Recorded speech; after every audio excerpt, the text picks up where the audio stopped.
So what you're asking is, do I think the Hobbit movies would have worked as a children's movie or like as something PG? Maybe, but Hold up. Technically, the three Hobbit movies are a remake of the, I believe, 1987 animated. Hobbit animated movie. So technically, the three Hobbit movies are a remake. I haven't watched the animated version, 1977. I don't know. It could be good. Hello there. Don't have a good day. Have a great day. Talk to me, Goose. I'm gonna steal the Declaration of Independence. Why so serious? World! I could do this all day. Are you watching closely?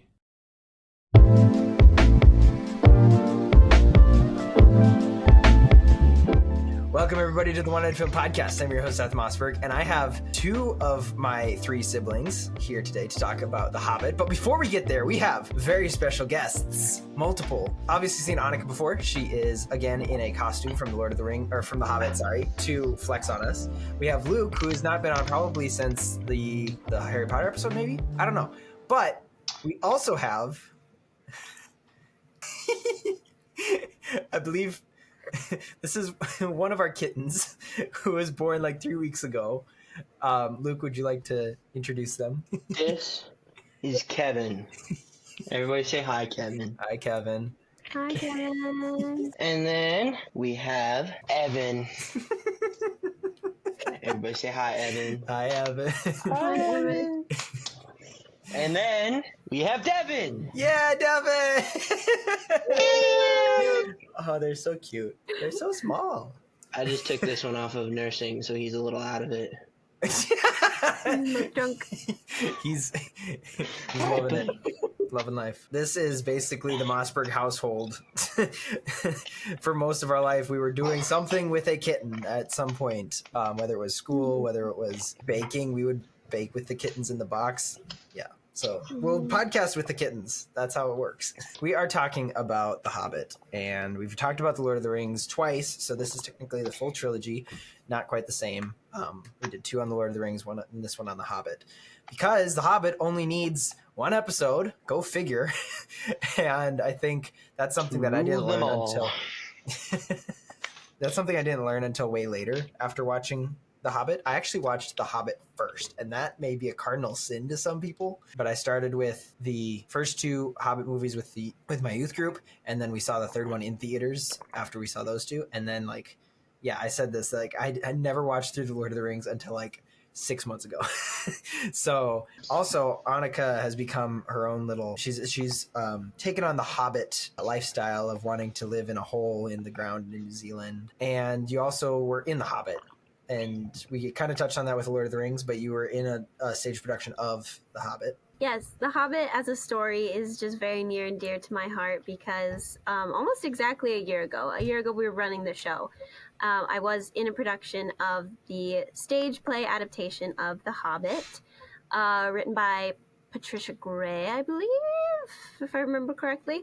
And that was also the first show that I ever did the costume design for, which was super exciting because I got to work with a guest director, Megan Lee Smackey. Shout out to her. She was one of my favorite directors I've gotten to work with in my time at Northwestern.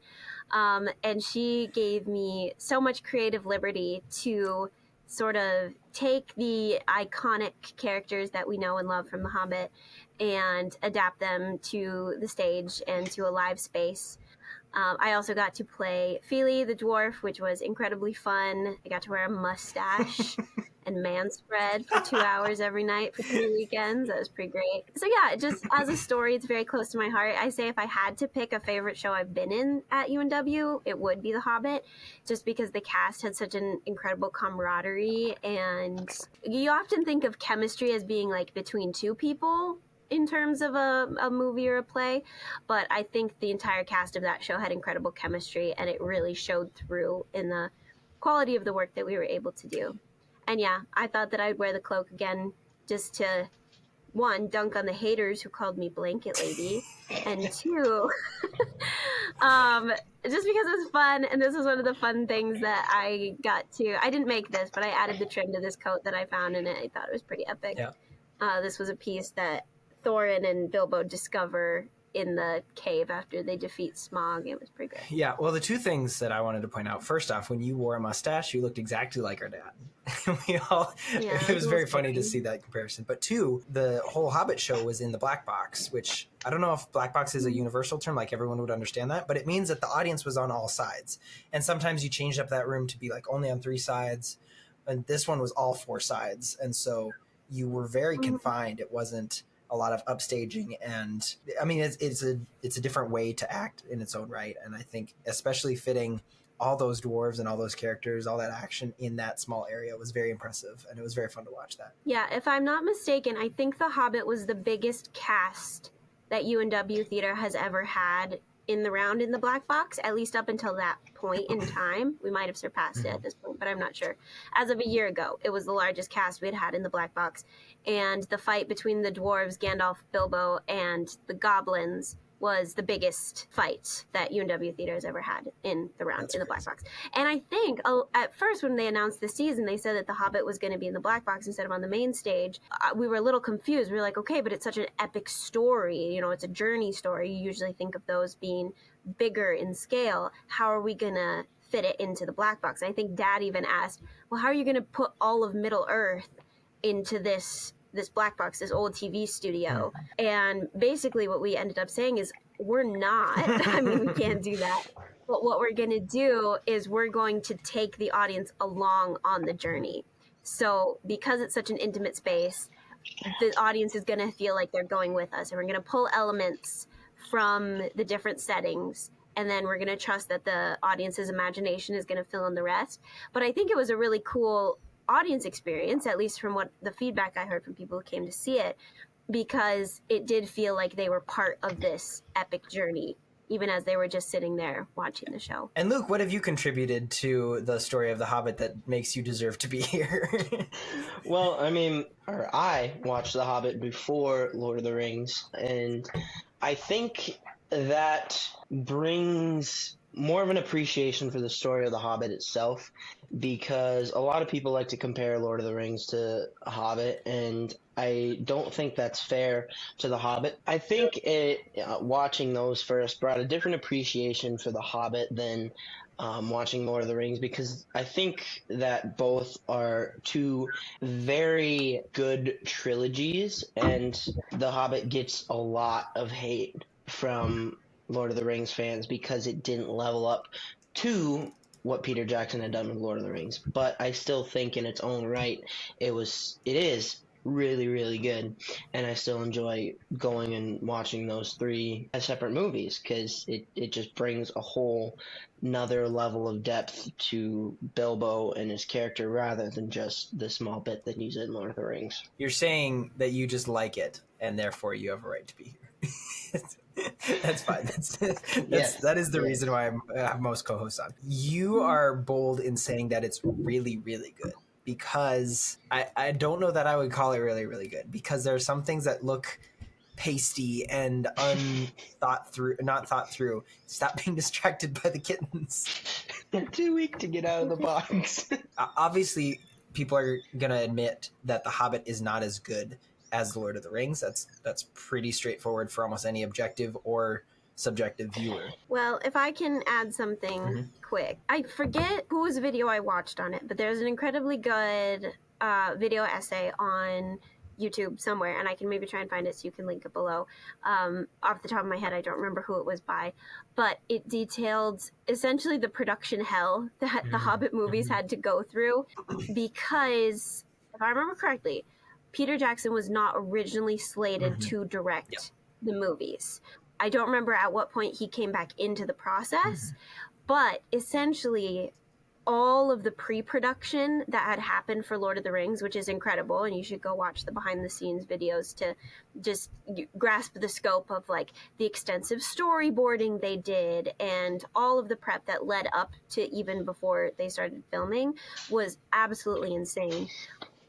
And because that process was so well done, they were able to release a movie every year, 3 years in a row around Christmas time. They wanted to repeat that with The Hobbit, but a lot of balls were dropped in the pre-production phase, so that things got super, super behind. But they still wanted to maintain that one a year around Christmas time, I think. I think it was fall for The Hobbit release schedule, so that people would get excited for it the way they did for The Lord of the Rings.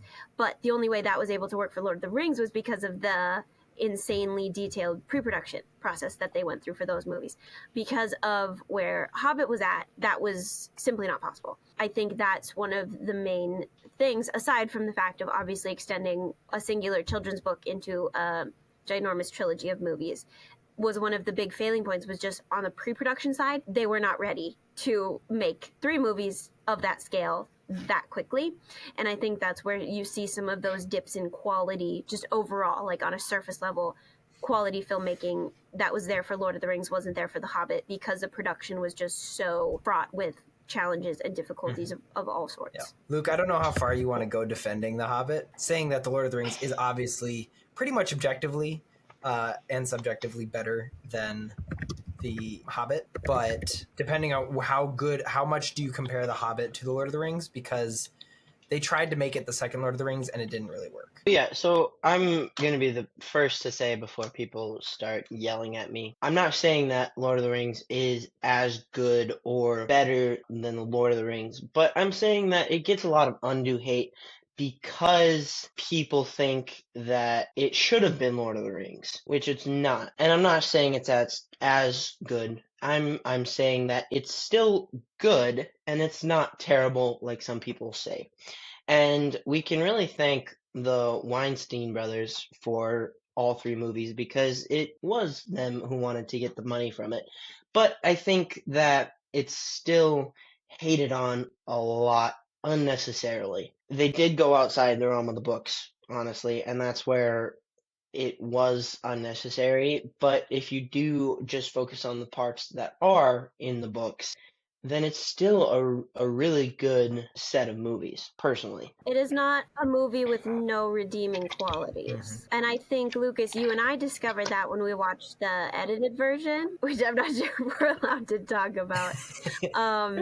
There's fan edits, it's well known. I think it was over either spring break or Easter break, one of those. I had watched an edited version of the movies that take all 3 movies, footage from all 3 movies, and the extended editions of those 3 movies, and edit them down into one movie. I mean, still almost a 4-hour movie, but it's one movie that stays much, much closer to the plot of the book and the characters in the book and stuff like that, and edits out a lot of the stuff that was added. I mean, obviously they can't edit out some things just because, they can't make footage come out of nowhere, so they have to use the footage that they had.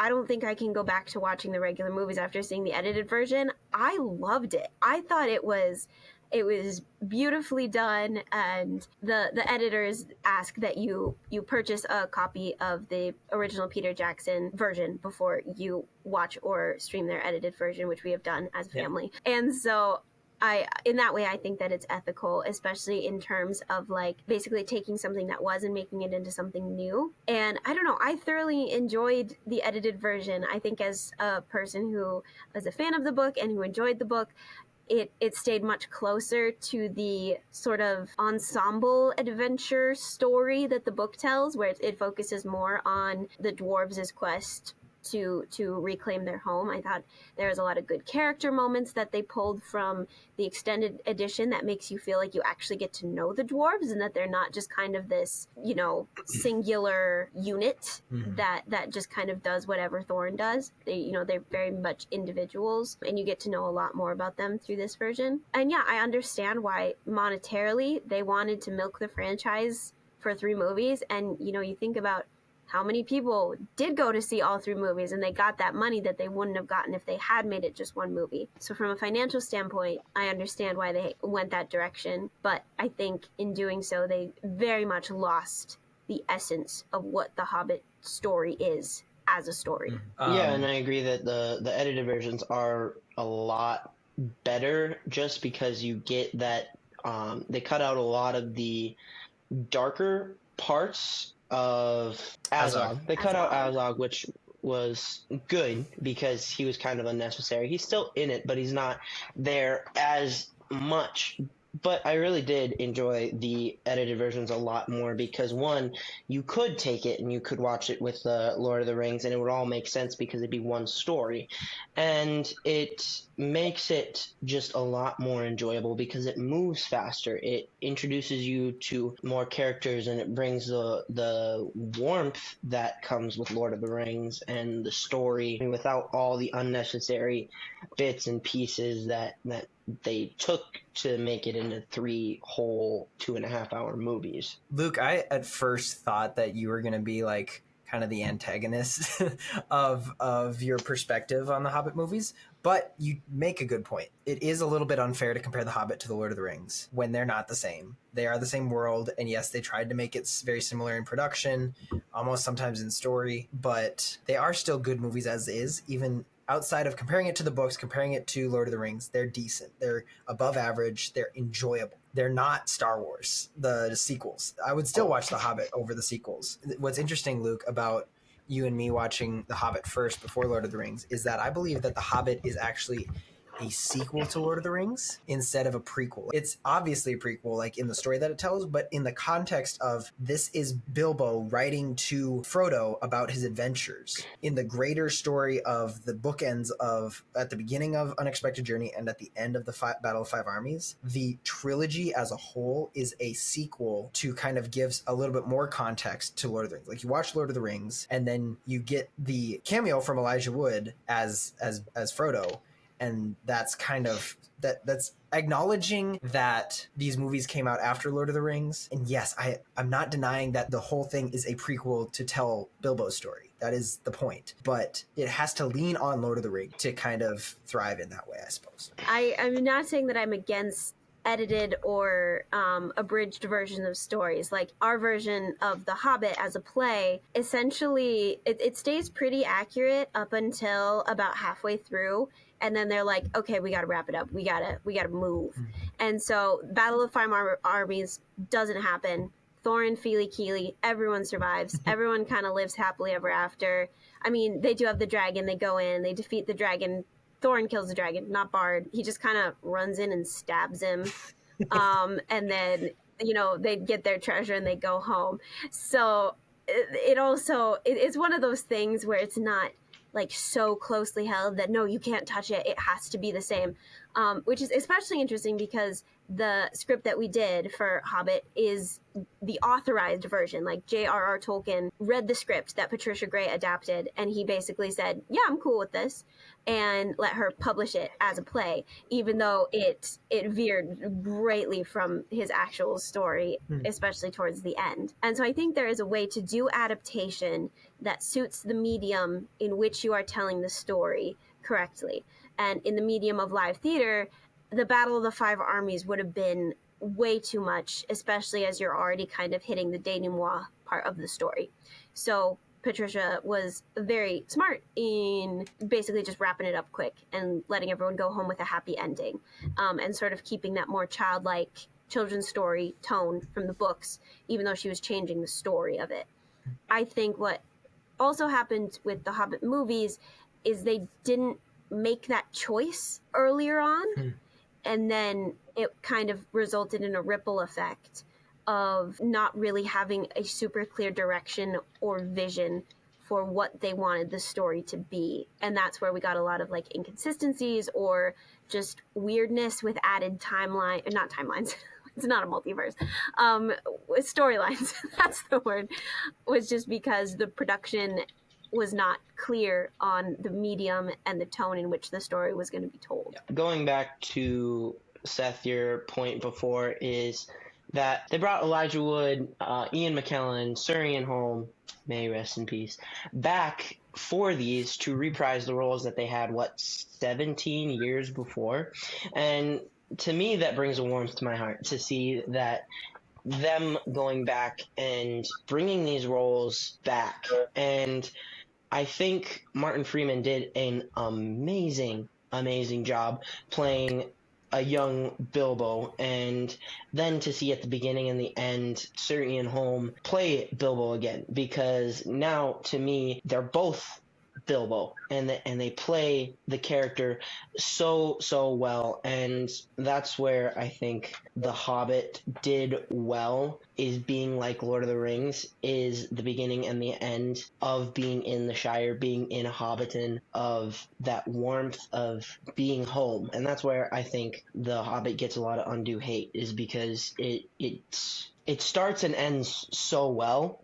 The middle parts are a little iffy there, but I think it brings the story to life so well, and that's where I think the edited versions are really good, because it keeps the beginning and the ending, but it brings the middle part to life. It brings the story to you like you were reading the book, and it's not going off on the orcs and the necromancers and Feely getting sick and Lake Town and the mayor and all this other stuff that's not necessary, and bringing the actual Hobbit story, like Annika, you guys did at Northwestern, is just bringing the story to life without all the unnecessary parts. And that's why I liked your guys' show so much, is because you all did a very good job bringing that story to life, even in the small space that you had, and bringing that warmth and that depth that comes with Hobbit and Lord of the Rings. And that's why I say that The Hobbit is personally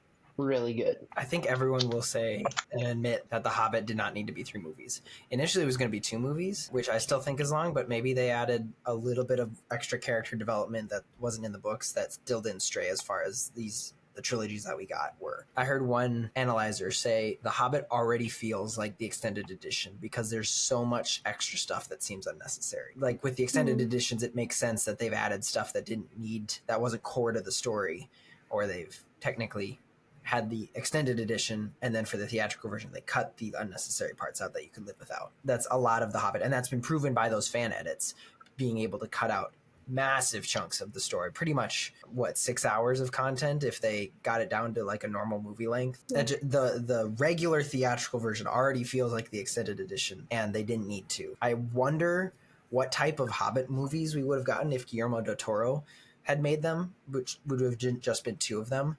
And it also would have been different. What? I recognize that name. I just watched Pan's Labyrinth. So good. Yes. Just saying. Yeah. Watch that for my class. So good. Anyway. he's kind of gone all around. Hellboy, Pacific Rim, The Shape of Water. Oh, that was the weird Pinocchio one that came out last year or 2 years ago. Oh, he that's directed where I recognize his name. He directed the first Puss in Boots, but not the second. He directed. Or not directed. I'm sorry. This is the Google summarization, which means that it could literally be any part in the production. And I'm just seeing it here on Google. Yeah, he kind of has a hand in everything. And he's kind of known for being a little wacky. That's why the Pinocchio one felt a little weird. But it wasn't bad. People really liked that one. I have yet to watch it. But apparently Luke doesn't know. He was going to make just 2 movies. I think it would have felt more different than what we got with Peter Jackson. Because Peter Jackson brought a lot of the Lord of the Rings style into The Hobbit instead of what Guillermo del Toro did. Well, yeah, and I think that's where, to me, the edited version of The Hobbit is like an extended version of one of the Lord of the Rings movies, and that's why I liked it so much, is because to me it felt like one movie with the extended cuts of having like the funeral of Thorin, Feely, and Keely. One of those cuts where to me it felt like one movie, and being able to hopefully soon enough do a full Hobbit, Lord of the Rings watch through, and being able to finish everything, because I think all 6 movies combined is some 26 hours of footage. And so having the 4-hour Hobbit version is a lot better than the 6, 7, 8 hours, all 3 of them. Well, I think that's where, like, having someone like Guillermo del Toro, I don't remember 100% pronounce his name, having someone else come in and direct them could have gone 2 ways, either really good or really terrible. And I think that's where now I think they just announced that they're coming out or they're going to try and remake all three Lord of the Rings movies. Is that it's going to be a disastrous train wreck. A disastrous train wreck. And that's where having someone else rather than Peter Jackson direct one or two movies probably could have been really good because they could have focused on bringing the story of the Hobbit rather than the story of the Hobbit as three Lord of the Rings movies. Now that we only have the Lord of the Rings through the eyes of Peter Jackson, and the Hobbit, sorry, as in the whole story, those 6 movies that we now have, we only have it through the eyes of Peter Jackson, whereas we could have had the Hobbit through the eyes of another director instead of Peter Jackson having done the Lord of the Rings and then been like, oh, I get another shot at this? I get to try all these new things that I could do, aka CGI, all these green screen elements that weren't as fleshed out back with the Lord of the Rings, and basically getting a redo on his assignment that the teacher was like, yeah, you get to do it. You get to do another one and get double credit. See, I almost disagree. Oh, hot take. As much as I do love the Lord of the Rings, and I think Peter Jackson and the team around him did an incredible job adapting the movies, I think, again, one of the pitfalls that came with the production of Hobbit was that they were trying to make it too like Lord of the Rings. And I think had they had a different director at the helm, and obviously the Weinstein brothers being like in it was a huge wrench in the plans. I think that if they had a different director at the helm with a totally different and unique vision and then a different direction for the movies, they maybe could have beat the not as good as Lord of the Ring allegations better because they would have been more different, if that makes sense. Okay. Even if they kept some of the same aesthetic value as the Peter Jackson films under a different director, they're just going to be very, very different. Yeah. I think that could have been really, really cool to see come to life in a really unique way had there been a different director implementing their vision for what Lord of the Rings looks like.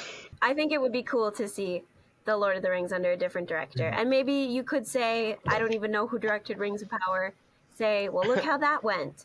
I mean, sure, but also, like, I don't know. It could have been interesting. Like, for example, this is just one piece of working with Megan, the alumni who directed our stage production of The Hobbit.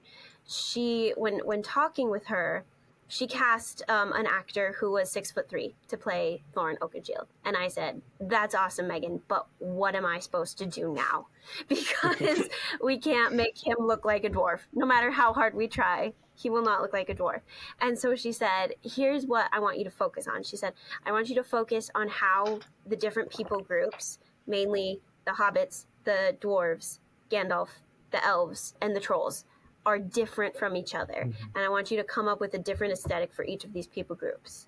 And then she gave me some guidelines on like what she kind of wanted those aesthetics to be. And then I was able to take my creative liberty as a costume designer and the research that I had done to develop what that would look like. And essentially what we got is a version of Middle Earth that I think is still accurate to the books and accurate to the script. Very different from the movies, but still suits the story. And I think it would have been interesting to see how that same approach could have gone under the guidance of a different director in terms of a film, if that makes sense, you know? I don't know if we ever want to, we might get to some specifics here at the end, but I did want to propose this question because Annika, you made it very clear that in the Lord of the Rings episode that the Lord of the Rings was kind of meant to be a more mature addition to The Hobbit after The Hobbit was written as kind of a kid's book. And I believe that you probably got this feeling from when you watched the fan edit, but does it help to give The Hobbit the benefit of the doubt considering it's supposed to be a kid's movie or kid's story? Does that make the movies any better when you're not, again, comparing it to Lord of the Rings and kind of letting it be a little bit more childish, regardless of if it should have been one movie or if it works as all three as decent movies?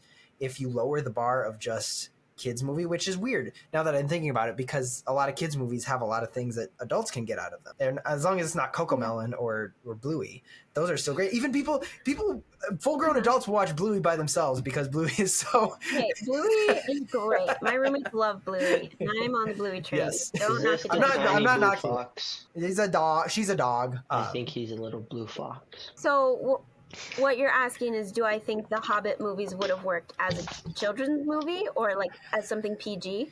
Maybe, but Hold up. I'm Hold up. Technically, the three Hobbit movies are a remake of the, I believe, 1987 animated. Hobbit animated movie. So technically, the not three Hobbit right. movies are a remake. I haven't watched the edit or the animated version, 1977. I don't know. It could be good. I think the one thing, maybe there was the Lord of the Rings animated one, but I know that there was a fun fact. Again, fun fact of the episode. I always have one. There was what they did was they filmed actual people so that they could get the action and motion and not just draw it all by hand. But there was a moment where I believe it was either Thorin if it was the Hobbit or it was Aragorn if it was Lord of the Rings. The actor for him tripped over something on the set or something, and the animators didn't decide to keep drawing the character moving forward with the momentum. They actually just showed him tripping over nothing. And it's just because they were pretty much tracing the outline of the person. So yeah, my point being is that technically Peter Jackson's remake of The Hobbit into a trilogy is bringing a mature level to The Hobbit that is kind of like what Lord of the Rings is. Like you said, that the Lord of the Rings brings another level of maturity that wasn't in The Hobbit. So maybe what Peter Jackson was doing is he saw, oh look, they animated The Hobbit back in 1977. Let's take the story of The Hobbit, make it a lot bigger, and make it more mature, like what Lord of the Rings was. And that could have been. We don't know. I don't know what Peter Jackson's intentions. Most likely it was just to bring in more money. But also we do have a children's version of The Hobbit. Just saying. I know what you're saying. Annika, my question is, does lowering the standard of, again, presuming it's going to be like Lord of the Rings, presuming it's going to be an adult PG-13 type of movie, and instead understanding it as a kid's movie, that with a kid's story, that's what's behind it, is a kid's story, that they not only extended unnecessarily, but also made it more intense than it needed to be because it was a kid's story. What if we bring it down to that level? What our own standard? Do you think that makes the movies better? Well, I'm going to ask you two questions. Okay. First of all, if you think about The Hobbit in terms of the movies, list like your top 2 favorite moments from the movies. I'm curious, but I'm also kind of trying to get at something. They have to do with Smaug. Smaug is the best part. If you had to pick 3 scenes to watch right now, Yes. which 3 scenes would you pick to watch right now? It would be Smaug flying toward Lake Town. Probably Thorin versus Azog final fight with on the ice, and then maybe the riddle scene with Bilbo and Lukas? Gollum. I'm gonna say the beginning, right when Gandalf gets there, his little monologue of, why do you wish me a good morning? Is it a morning to be good on? I think that is top notch. My second would be them singing Misty Mountains. And listen, why I like this is in the edited version is they take them singing the Misty Mountains and they put it over the entire story leading up to them being in Bilbo's house. Meaning they have Smaug attacking Dale, then They have like the whole then the Erebor dwarves being losing. attacked, and the elves bringing gifts, and the finding of the rock under the mountain. That whole thing that matches up with the song itself, and I think that is just so good. That's why I enjoyed that. And then the last would be them getting home, and that little part where Bilbo and Gandalf are talking, and Gandalf is like, magic rings are nothing to be trifled with, and Bilbo's like, oh, I lost it. It gets you into Lord of the Rings mood. You're ready to watch the whole Lord of the Rings trilogy. So those are by far my 3 favorite parts. Okay, so what I was trying to get at, essentially, is, for me, it would be basically the opening scene after Gandalf marks the door and all the dwarves start showing up and Bilbo's confused, that whole part. I also love Riddles in the Dark, can't be topped, one of the best scenes. And then also the barrels is just super fun. What I was trying to get at with that is saying that those scenes are all of the ones in which the movies stayed closest to the books. I mean, aside from Seth, you said Azog fighting Thorin, I think that's just part But of again, the movie that I like. most of those scenes are pulled straight from the book. I think those are where the movie really shines, is where they do adapt the book most closely. I Raise You, saying that it's a children's story does not mean you cannot deal with incredibly adult themes. Think about Puss in Boots: The Last Wish, and they have literal death as the main villain in a children's movie, and he is so epic. And he doesn't have to be sort of like a super, like, I don't know, edgy, like slicing throats left and right character to be scary, because he just is. Had they adapted the movie in a way that stayed more in line with The Hobbit as a quote-unquote children's story, as Tolkien originally wrote it, but still didn't shy away from those more adult themes, especially in terms of like Thorin becoming obsessed with the treasure and his pride, keeping the people groups and like the people of Lake Town from being able to reconcile, and all of that leading to the Battle of the Five Armies. Again, it could have been super interesting to see how that adaptation of staying closer to the themes of the books, not necessarily feeling like they had to make it more intense to sort of earn that PG-13 rating, but also not shying away from the more adult themes.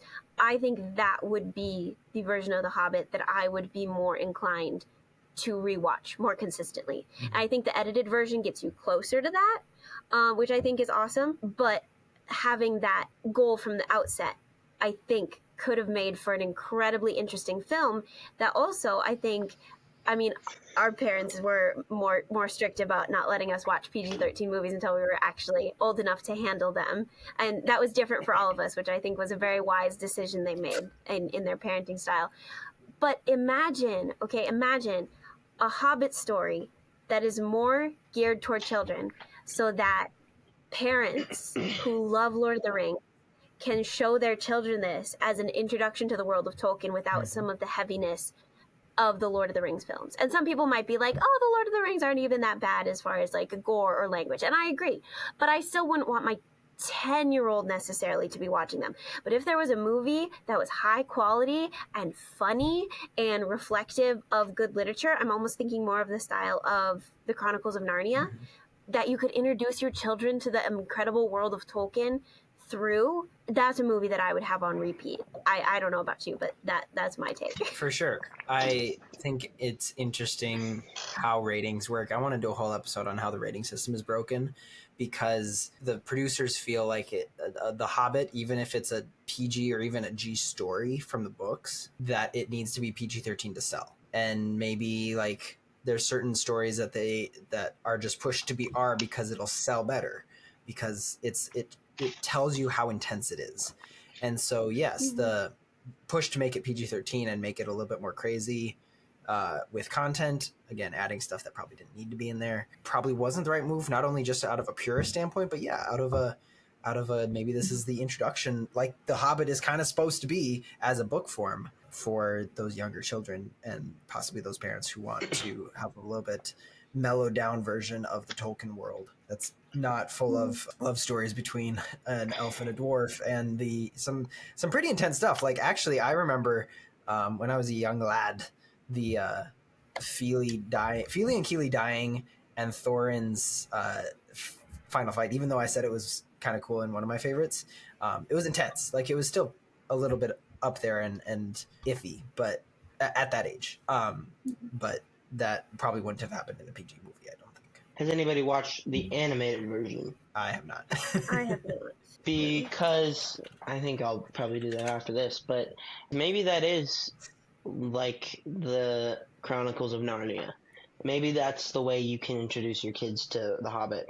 Mm-hmm. No matter what weird things Gandalf is doing with the ring and his nose, it could be good. I mean, and that's where it could be that step between the live action version versus the animated version, is to get your kids into that. And that's where I wish, like, Focus on the Family would have done an audio drama of The Hobbit or Lord of the Rings, where it brings that level of storytelling without having some of the darker themes. And even one of the things that I've been learning in my intro to film class. Are you getting a degree in No, animation too? No. My point being is that even The Hobbit and The Lord of the Rings, the way they're filming it brings a whole another level of darkness of not just color-wise, of the costumes, the lighting, the different ways they're just filming brings this level of darkness into some of those parts. Same with the light of the Shire.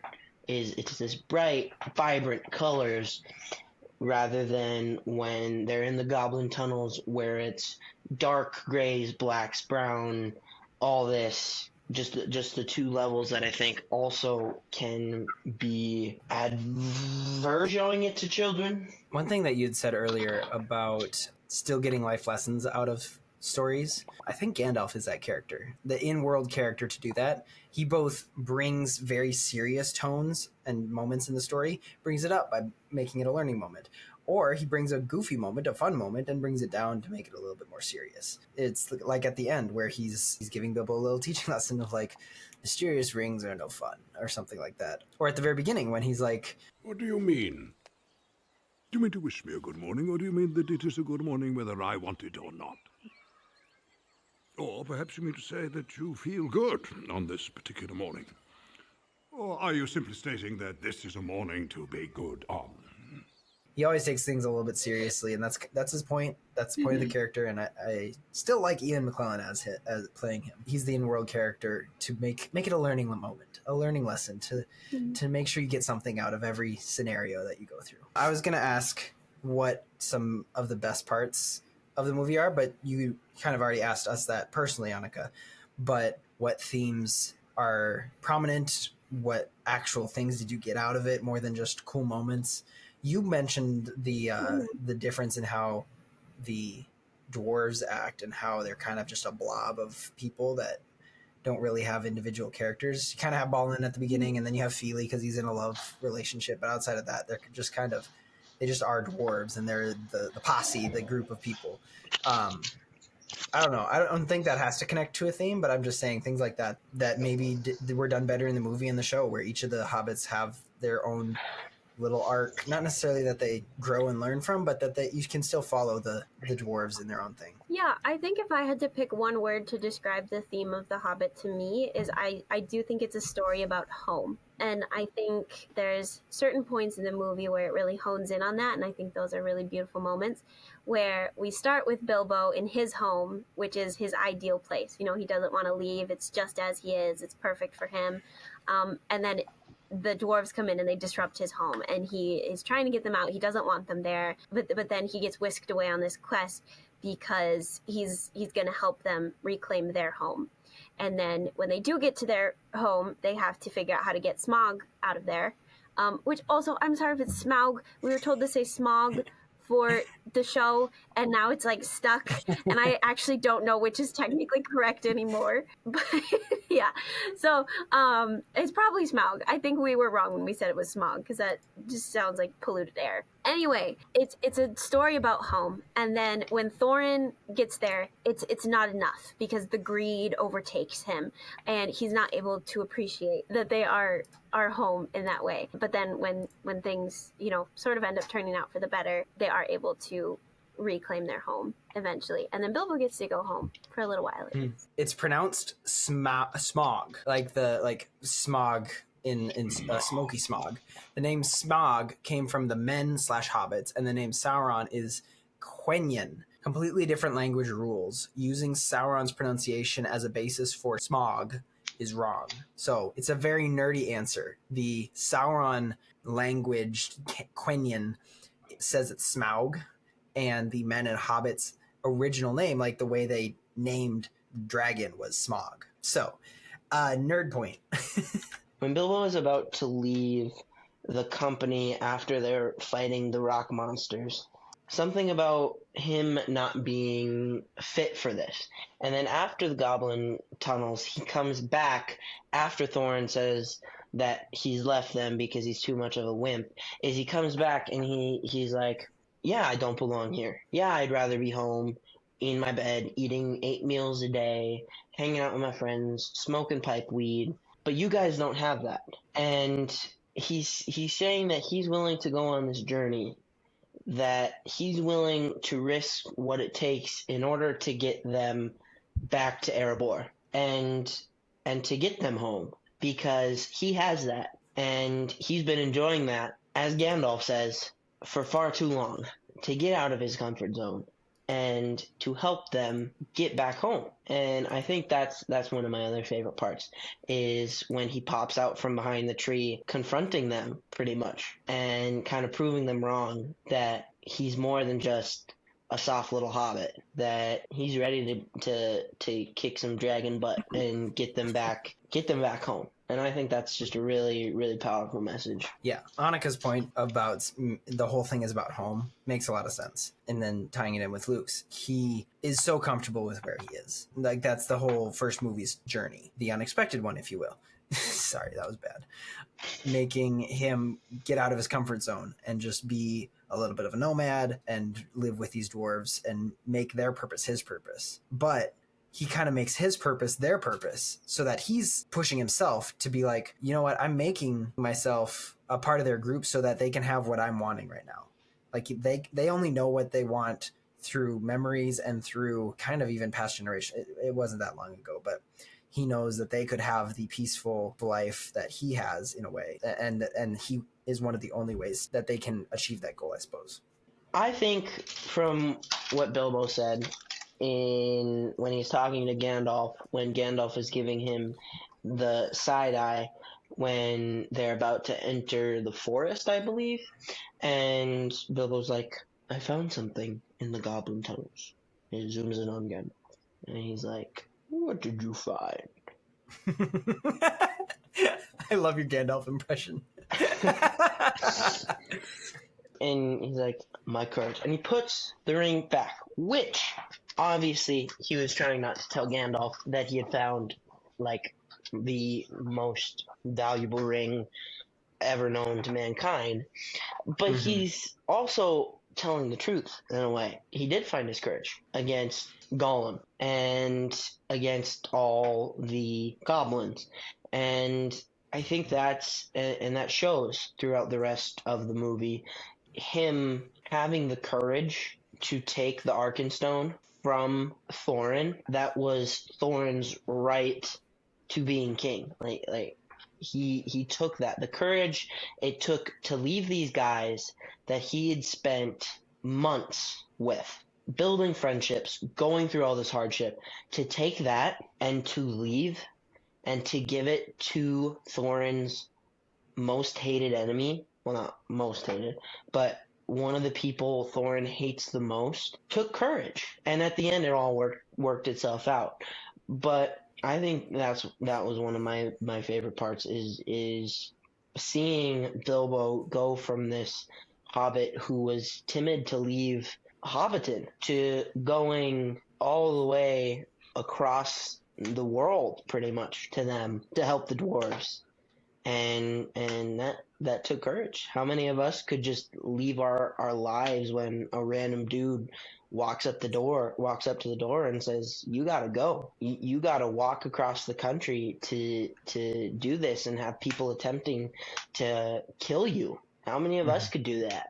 I think that'd be pretty hard. You say that in reference to Gandalf, of course, but I immediately thought of Jesus telling us to pick up our cross and follow him. One of my greatest convictions that I try and remember daily is holding everything in life loosely. If Jesus demands it of me, I will give it up. And that's hard for some things. Like, I'm about to get married in a couple months. If for some bizarre reason Jesus were to show up in front of me and say, you have to let that go, not only do I want my fiance to think that that's the best thing to do because we honor God and obey Jesus that much, that if he were to do that, we would obey for whatever reason. Even if he didn't reveal it to us, we would need to be okay with that. I never want that to happen, and I don't think that's God's plan. But that's holding everything in this earth. It's not just God, holding it loosely, because he could ask it of us at any point. That goes down to the smallest of things, like, would you give up your phone for Jesus? Yes, of course. But will you actually give up more screen time each week? to be closer to Jesus and be able to read your Bible? Would you give up some sugary foods to cut down on that because your body is a temple? Yes, do that. That stuff is important too, but making sure that God is the center of it all. If he asked you to give it up, would you? If not, that is a God in your life. So make sure things like that, like that's kind of the point of Bilbo, is that he didn't want to give up his comfortable life. He never thought of leaving. Whereas the dwarves have always been roaming ever since they were kicked out of their homeland. And now they know what it's like to be willing to give stuff up. And Bilbo learns that over the course of the movies. That's another thing about The Hobbit and Lord of the Rings in general, both series. They transcend other movies in a way that there's these clear, mature themes that aren't found in many other movies. And that doesn't mean we can only watch these deep, mature themed movies. The other day, Dad and I watched a movie called White House Down, a really good movie. Yes. But it's mindless. It's just a good old action movie. Same with something like Rocky, or I would say that Rocky probably still has a lot of meaning behind it. But yes, I know what you're saying. It does, but those movies where you can see those meanings. But these kind of movies where there's just this deep, ingrained, mature feeling. I haven't seen, is it Braveheart? No. Gladiator? Braveheart is Scotland. Oh, what's the other one? Yeah, Braveheart. Movies like that where there's this deep, ingrained, mature feeling throughout it. And that's where I think The Hobbit does fulfill being like Lord of the Rings, is there's still just these amazing themes that you can see and feel. And it's just so good. And personally, I don't believe that it deserves all the hate that it gets. I would say that if you love the story of The Hobbit and you maybe haven't watched the edited versions, maybe consider doing that. Even pick up the book, reread the book. It's a pretty easy read, especially if you're an adult. So if you love the story, it's fine to go back and read and listen and enjoy it in a new way. I think that it's definitely just an incredible story, and it's one that I think is worth revisiting at any age. You're asking a bunch of film people to read a book. How funny. No. I mean, I'm not going to do it, at least not until school's over, but after school's over. I know. I definitely want to listen to the Andy Serkis audiobook version of it, because I think that's an unabridged and a little bit enhanced with some voices and all that. But yeah, I think that's probably my step, because I do want to read them. But with that said, thank you guys for joining me today. I know you guys had a lot of passionate thoughts one way or the other, whether it's good, whether it's bad. I do think that they're underrated, but they're underrated on purpose, because it didn't live up to the Lord of the Rings, but yet they're still really decent. And whether you take them as movies or as adaptations, you can get something different out of them, and they're really good. And Annika needs to go, so I'm going to finish this up. Make sure you follow us on all our socials, Instagram, YouTube, and Facebook. We have like 4 followers on Facebook. Make sure you listen next week for our next episode, which is going to be bigger. Until next week, know that you're loved. God bless. Bye.